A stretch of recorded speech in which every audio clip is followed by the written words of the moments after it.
নমস্কার বন্ধুরা, welcome to Babli রান্নাবান্না। আজকের রেসিপি কলা পাতায় রুই মাছ পাতুরি।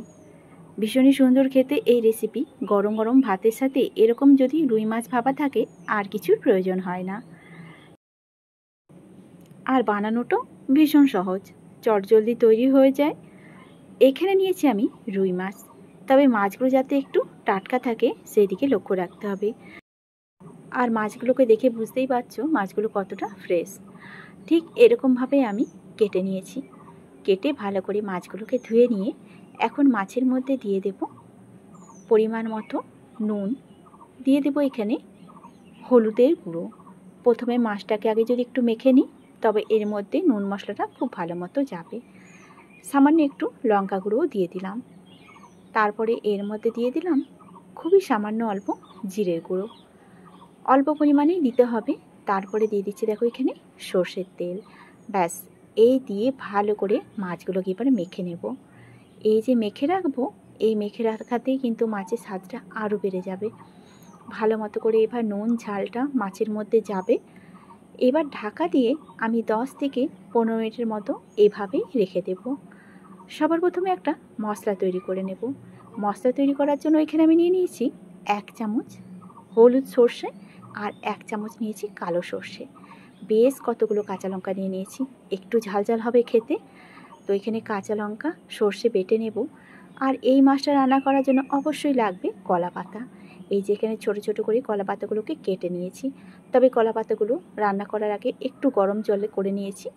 এর মধ্যে কিছু সময় পাতাগুলোকে একটু ডুবিয়ে রাখবো।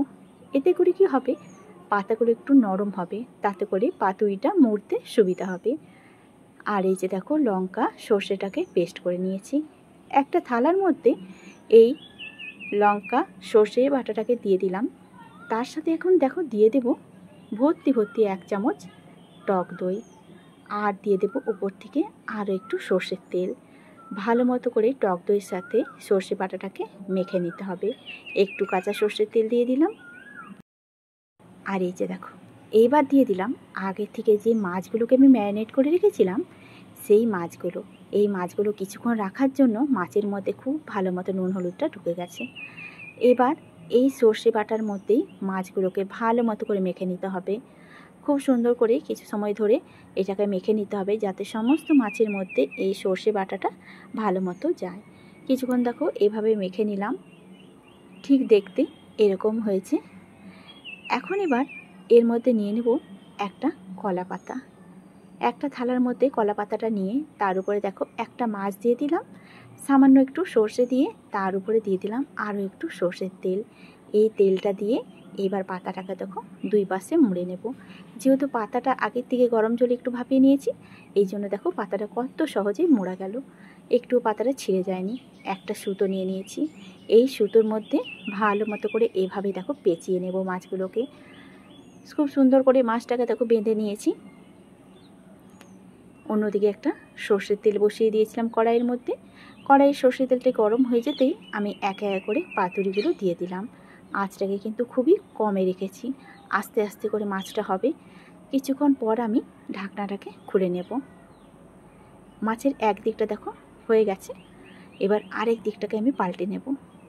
কম আঁচে আবারও এক পাশটাকে ঢাকা দিয়ে রেখে দেব।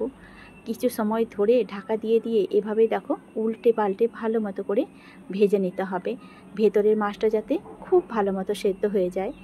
এখন কম আঁচে দেখো খুব সুন্দর করে ভেজে নিয়েছি।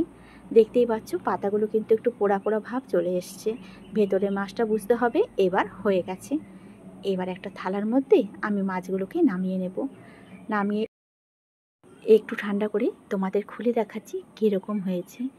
গরম গরম ভাতের সাথে তৈরি হয়ে গেল আজকের রেসিপি রুই মাছের পাতুরি। আজকের রেসিপি তোমাদের কাছে কেমন লেগেছে অবশ্যই কমেন্ট করে জানাবে। আর যদি ভিডিওটা তোমাদের ভালো লেগে থাকে চ্যানেলটিকে সাবস্ক্রাইব করার অনুরোধ রইল। এখন একটা কাঁচি দিয়ে এভাবেই সুতোগুলোকে কেটে নেব। আর এই যে দেখো ভেতরের মাছটা ঠিক এরকম হয়েছে। তো আজকের মতো রেসিপি এ পর্যন্তই, দেখা হচ্ছে নতুন কোনো রেসিপির সাথে।